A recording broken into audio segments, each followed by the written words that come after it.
प्रसिद्ध है। आज से लगभग 1000 साल पहले यह महज एक साधारण गांव था। यहाँ के लोग खेतीबाड़ी करते, अपने मवेशी चराते और जिंदगी की सामान्य दिनचर्या में व्यस्त रहते थे। किसी को पता नहीं था कि उनकी धरती के नीचे एक ऐसा रहस्य छिपा है जो पूरी दुनिया की आस्था को हिला देगा। गांव में रहने वाला एक सामान्य किसान किशनलाल था। उसके पास एक सफेद गाय थी जिसका नाम धोलरी था। धोलरी अच्छे दूध के लिए पूरे गांव में प्रसिद्ध थी।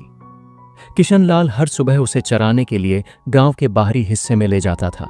लेकिन कुछ दिनों से एक अजीब बात हो रही थी। जब भी धोलरी खेत के एक खास हिस्से में पहुंचती, वह अचानक रुक जाती और उसके थनों से अपने आप दूध बहने लगता। यह केवल उसी जगह होता था, एक छोटे से टीले के पास, जहां सफेद बालू पत्थर बिखरे पड़े थे। पहले तो किशनलाल ने सोचा कि शायद गाय बीमार है। उसने गांव के पशु चिकित्सक को दिखाया, लेकिन धोलरी बिल्कुल स्वस्थ थी। फिर भी वही घटना रोज होती रहती। जब यह बात गांव में फैली तो लोग तरह तरह की बातें करने लगे। कुछ कहते थे कि यह कोई अशुभ संकेत है, कुछ कहते थे कि जमीन के नीचे कोई खजाना दबा है।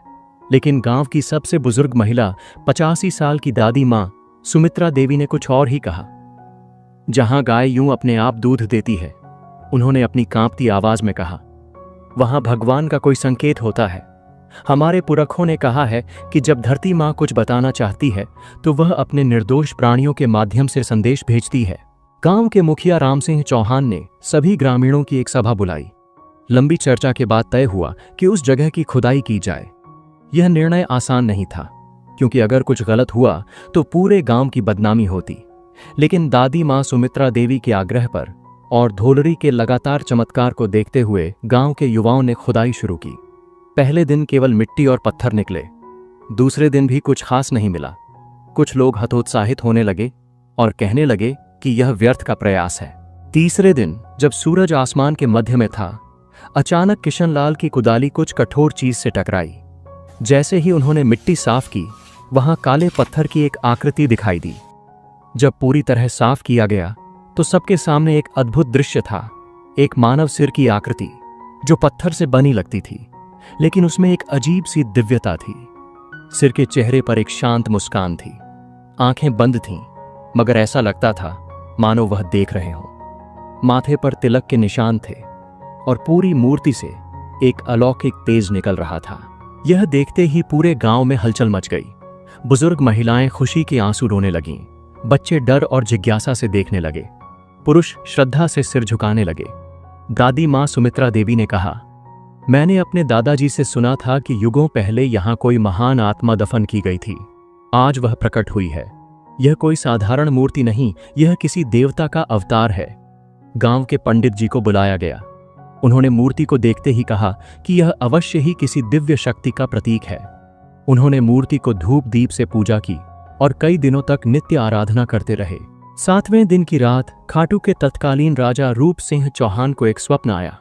स्वप्न में एक तेजस्वी पुरुष ने उनसे कहा, राजन, मैं हूं बर्बरीक, जिसे लोग अब श्याम के नाम से जानेंगे। महाभारत काल में मैंने अपने प्राणों की आहुति दी थी धर्म की रक्षा के लिए। श्री कृष्ण ने मुझे वरदान दिया था कि कलयुग में मैं उनके नाम से पूजा जाऊंगा। आज वह समय आया है। मेरे लिए एक भव्य मंदिर का निर्माण करो। मैं यहां हारे हुओं का सहारा बनूंगा। राजा रूप सिंह चौहान ने तुरंत मंदिर के निर्माण का आदेश दिया। सन 1027 ईस्वी में फाल्गुन शुक्ल एकादशी के शुभ दिन वह पवित्र मूर्ति मंदिर में स्थापित की गई। गांव के लोग नहीं जानते थे कि यह सिर महाभारत के उस वीर योद्धा का था जिसने युद्ध में भाग न लेकर भी पूरे युद्ध को प्रभावित किया था, जिसकी वीरता, त्याग और न्यायप्रियता की कहानी आज भी अनकही है। समय की गहराई में जाकर हमें पहुंचना होगा महाभारत काल में। वह युग जब धरती पर धर्म और अधर्म के बीच महासंग्राम की तैयारी हो रही थी। इसी काल में जन्मा था एक अद्भुत बालक, जिसकी कहानी सुनकर आज भी रोंगटे खड़े हो जाते हैं। महाभारत में भीमसेन की पत्नी हिडिंबा से उत्पन्न हुआ था घटोत्कच। राक्षस और मानव के संयोग से बना यह योद्धा अपनी माया और शक्ति के लिए प्रसिद्ध था। घटोत्कच का विवाह हुआ दैत्यराज मोरा की पुत्री अहिलावती से, जो अपनी विद्वता और तपस्या के लिए जानी जाती थी। अहिलावती केवल एक दैत्य कन्या नहीं थी, उसने वर्षों तक मां कामाख्या की आराधना की थी और दिव्य शक्तियों की स्वामिनी बन गई थी। उसे भविष्य दिखाई देता था। और वह जानती थी कि उसके गर्भ से जो संतान जन्म लेगी वह कोई साधारण बालक नहीं होगा। जब बर्बरीक का जन्म हुआ तो आसमान में अनोखे चिन्ह दिखाई दिए। पक्षी अलग तरह से गा रहे थे, हवा में दिव्य सुगंध फैली थी और जंगल के सभी जानवर शांत हो गए थे। ऐसा लगता था मानो प्रकृति स्वयं इस बालक के स्वागत में तैयार हो गई हो। बर्बरीक जन्म से ही असामान्य था। 3 साल की उम्र में वह भारी पत्थर उठा लेता था। 5 साल में वह तीर कमान चलाने लगा। 7 साल में वह जंगल के सबसे तेज दौड़ने वाले हिरण को पकड़ लेता था। लेकिन सबसे अनोखी बात यह थी कि बर्बरीक में दया और न्याय की भावना कूट कूट कर भरी थी। वह कभी किसी कमजोर को सताता नहीं था, बल्कि जब भी कोई ताकतवर किसी कमजोर को परेशान करता तो बर्बरीक उसका साथ देता।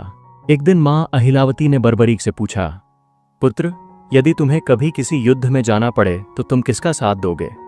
बर्बरीक ने बिना झिझक के उत्तर दिया, मां, मैं हमेशा सही का साथ दूंगा, लेकिन युद्ध में अक्सर यह पता करना कठिन होता है कि सही क्या है। अहिलावती ने समझाया, क्या तुम मेरा एक वचन मानोगे? हाँ मां, आपकी हर बात सिर आंखों पर। जब भी कोई युद्ध हो तुम हमेशा उस पक्ष का साथ दोगे जो हार रहा हो, क्योंकि हारने वाले को सहारे की सबसे ज्यादा जरूरत होती है। यह वचन बर्बरीक के जीवन की दिशा तय कर देने वाला था। आगे चलकर यही वचन उसे हारे का सहारा बनाने वाला था। युवावस्था में पहुंचकर बर्बरीक ने निश्चय किया कि वह कोई ऐसी शक्ति प्राप्त करेगा जिससे वह न्याय की रक्षा कर सके। मां की सलाह पर वह हिमालय के एकांत स्थान पर मां दुर्गा की तपस्या करने चला गया। 12 वर्षों तक बर्बरीक ने घोर तपस्या की। केवल फल फूल खाकर, कभी कभी केवल हवा पीकर वह मां दुर्गा की आराधना में लीन रहता। उसकी तपस्या इतनी कठिन थी कि देवता भी चकित रह गए। अंततः माता आदिशक्ति यानी मां दुर्गा प्रसन्न हुई और प्रकट होकर बोली, वत्स बर्बरीक, तुम्हारी तपस्या से मैं प्रसन्न हूं, मांगो क्या चाहिए? बर्बरीक ने हाथ जोड़कर कहा, माता, मुझे ऐसी शक्ति दीजिए जिससे मैं अकेले ही किसी भी अन्याय का अंत कर सकूं। मां दुर्गा मुस्कुराई और बोली, तथास्तु, मैं तुम्हें 3 दिव्य बाण देती हूं। पहला बाण उन सभी को चिह्नित करेगा जिन्हें तुम मारना चाहते हो। दूसरा बाण उन सभी को चिह्नित करेगा जिनकी तुम रक्षा करना चाहते हो। और तीसरा बाण उन सभी को नष्ट कर देगा जो पहले बाण द्वारा चिह्नित हैं। यह बाण कोई साधारण अस्त्र नहीं थे, इनमें दिव्य शक्ति थी। जब महाभारत युद्ध की तैयारी हुई तो बर्बरीक ने भी युद्ध में जाने का निर्णय लिया। उसके पास 3 दिव्य बाण थे, एक दिव्य धनुष था और सबसे बढ़कर मां का वचन था कि वह हारने वाले का साथ देगा। बर्बरीक जानता था कि इस युद्ध में उसके ही परिवार के लोग आमने सामने हैं। एक तरफ उसके पितामह भीम और पांडव, दूसरी तरफ कौरव।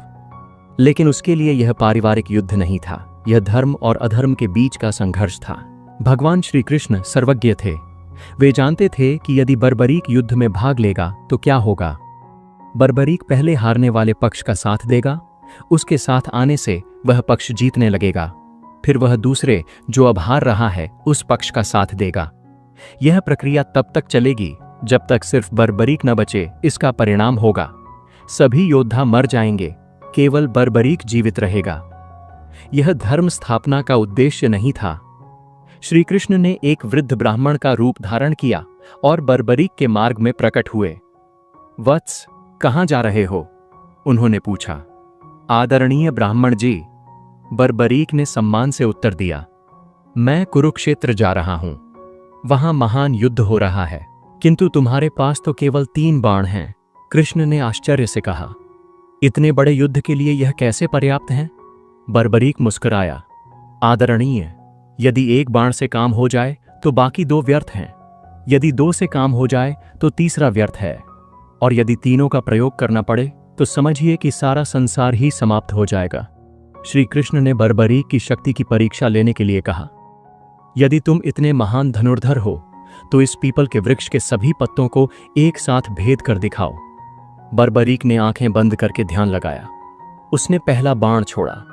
बाण ने तुरंत पेड़ के हर पत्ते को चिह्नित कर दिया और फिर श्री कृष्ण के पैर के चारों ओर मंडराने लगा। यह बाण मेरे पैर के चारों ओर क्यों घूम रहा है? श्री कृष्ण ने पूछा। क्योंकि आपके पैर के नीचे एक पत्ता है जिसे मैंने देखा नहीं था, बर्बरीक ने कहा। कृपया पैर हटाइए, नहीं तो बाण आपके पैर को भी भेद देगा। श्री कृष्ण चकित रह गए। उन्होंने वास्तव में एक पत्ता